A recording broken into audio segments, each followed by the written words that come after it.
Hi friends, तुमच्या सर्वांचं स्वाद रेसिपीमध्ये अगदी खूप मनापासून स्वागत करते। आज आपण खूप सारी टिप्स आणि ट्रिक्स सोबत टम्म गरगरीत फुगलेले असे मिक्स डाळीचे आणि तांदळाचे अप्पे बनवणार आहोत, कोणत्याही प्रकारचा सोडा इनो न वापरता।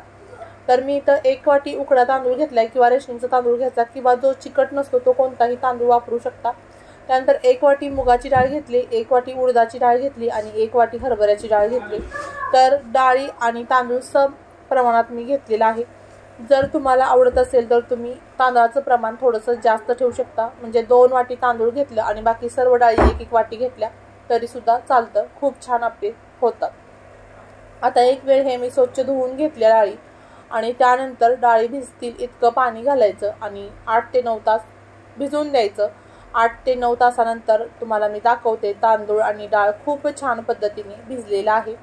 आता मिक्सरचं भांडं घ्यायचं आणि ह्या डाळीचं आणि तांदळाचं छान असं एक बॅटर तयार करून घ्यायचं, स्मूथ असं बॅटर तयार करून घ्यायचं।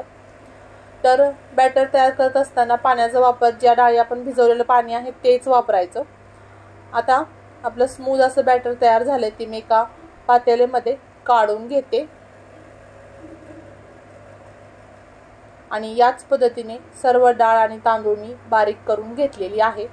आता आपण यामध्ये चवीपुरतं मीठ घालणार आहोत। तुम्ही अगदी करायच्या वेळेला घातलं तरी सुद्धा चालेल, पण मोस्टली माझ्या लक्षात राहत नाही आणि बऱ्याच वेळेला बिनमीठाची मी इडली किंवा अप्पे केलेले आहेत, त्यामुळे मी रात्रीच मीठ टाकते आणि फर्मेंट व्हायला सुद्धा मदत होते। मी ज्या वेळेला हा व्हिडिओ बनवला त्यावेळेला भरपूर थंडी होती आमच्याकडे, तरी सुद्धा पीठ भरपूर छान असं फर्मेंट झाले। मी तुम्हाला व्हिडिओमध्ये दिसेलच। आता आपण हे पुन्हा 8 ते 9 तास असंच झाकून गरम ठिकाणी ठेवून द्यायचं। 8 ते 9 तासानंतर आता आपण बघूयात, छान असं पीठ फुगलंय आणि फर्मेंट झालंय। मी तुम्हाला त्याचे लेयर्स दाखवते। वाव, मस्तच। अजिबात हे अप्पे खाताना आपल्याला रुतत नाहीत गळ्यामध्ये, अगदी इझिली स्पॉन्जी असल्यामुळे चावले जातात आणि घास कोरडा पडत नाही। आता हे सर्व पीठ मिक्स करून घ्यायचं आणि मी यातलं थोडंसं पीठ बाजूला काढून घेते। तर त्यामध्ये आपण त्या पिठाला तडका देणार आहोत। तर प्लेन आणि तडकेवाले असे 2 अप्पेचे प्रकार मी करून तुम्हाला दाखवणार आहे। तर आता प्रथम आपण प्लेन करू, त्याच्यापूर्वी आपण खोबऱ्याची चटणी तयार करून घेऊ। ओलं खोबरं घेतलंय, त्यामध्ये हिरवी मिरची, अद्रक घालायचा, कोथिंबीर घालायची, डाळ घालायचे आणि नेहमीची रेग्युलरची आपली चटणी असते त्या पद्धतीने आपण ही चटणी तयार करून घेऊयात। चवीपुरतं मीठ घालायचं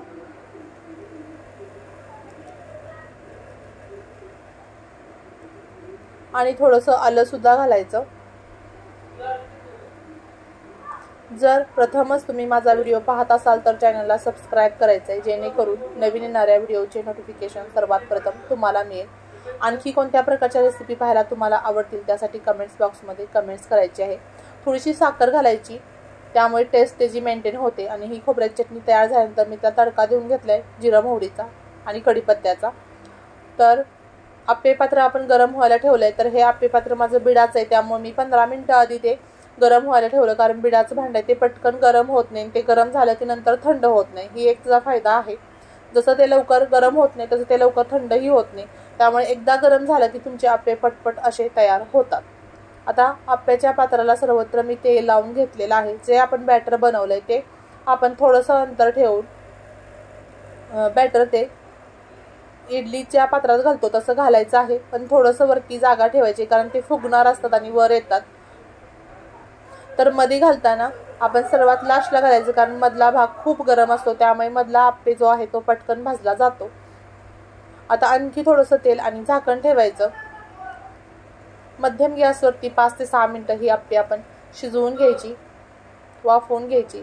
आता टम्म असे आपले अप्पे फुगलेले आहेत, मी चमचेच्या मदतीने तुम्हाला काढून दाखवते। छान असा गोल्डन कलर आलेला आहे।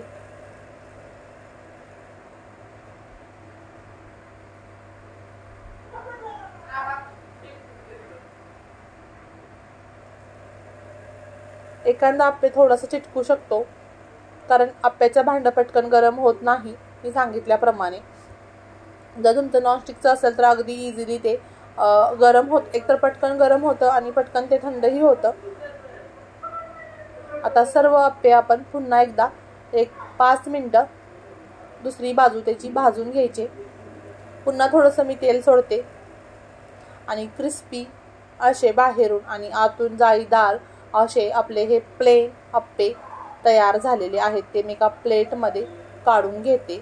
कलर तर सुरेख आलेलेच आहे, आतून जाळी सुद्धा खूप छान सुटलेली आहे। आता आपण जे पीठ आपण बाजूला काढून ठेवलं आहे त्याला तडका देणार आहोत। ते सुद्धा अप्पे खूप छान आणि टेस्टी लागतात। तर त्यासाठी आपण तडका तयार करण्यासाठी तडका पॅन ठेवलाय, त्यामध्ये थोडंसं तेल घालूयात। तेल छान असं कडकडीत गरम करून घ्यायचंय, जेणेकरून आपला जो तडका आहे तो पिठाला खूप छान बसेल आणि त्याचा जो सुवास आहे तो आपल्या पिठामध्ये व्यवस्थित येईल। आता 1 चमचा जिरं घालायचं, बारीक चिरलेली हिरवी मिरची, एकदम बारीक चिरलेला कढीपत्ता आणि मध्यम आकाराचा एकदम बारीक फाईन चिरलेला कांदा। आता हा कांदा आपण परतून घ्यायचा आहे, पण पूर्ण गोल्डन कलर आपल्याला करायचा नाही। कांदा थोडासा नरम पडला की गॅस बंद करायचा आणि आपला हा अप्पेसाठी लागणारा तडका तयार झालेला आहे। आपण अप्पेचं जे बॅटर आहे त्यामध्ये कांदा घालायचा आणि सर्व कांदा आणि पीठ व्यवस्थित मिक्स करून घ्यायचं।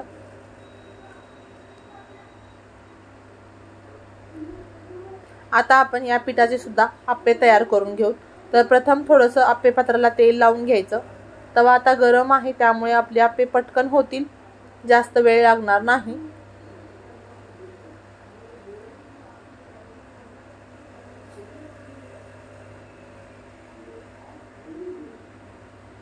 गॅसची फ्लेम लो ही ठेवायची नाही आणि हाय ही करायची नाही, मध्यम गॅसवरती आपल्याला हे अप्पे सर्व तयार करून घ्यायचे आहेत। 5-1 मिनिटानंतर आपण एक बाजू आपली व्यवस्थित भाजली गेलेली आहे।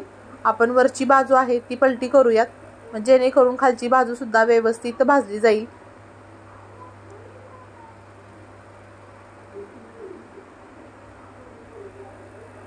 सर्व अप्पे पटपट असे पलटी होतात, तुम्ही बघू शकता स्क्रीनवर। आणि पुन्हा आपण 5-1 मिनिटं मध्यम फ्लेमवरती अप्पे भाजून घ्यायचे आणि याच पद्धतीने रिच प्रोटीन युक्त असे हे आपले मिक्स डाळीचे अप्पे तयार झालेले आहेत। अगदी तुम्ही डाएटवर असाल तरी सुद्धा तुम्ही हे अप्पे खाऊ शकता, कारण यामध्ये सर्व डाळींचा वापर केलेला आहे आणि खूप प्रोटीन असणारे हे अप्पे तयार आपले झालेले आहेत। पुन्हा भेटू अशाच नवनवीन आणि जायकेदार रेसिपी सोबत, तोपर्यंत बाय बाय।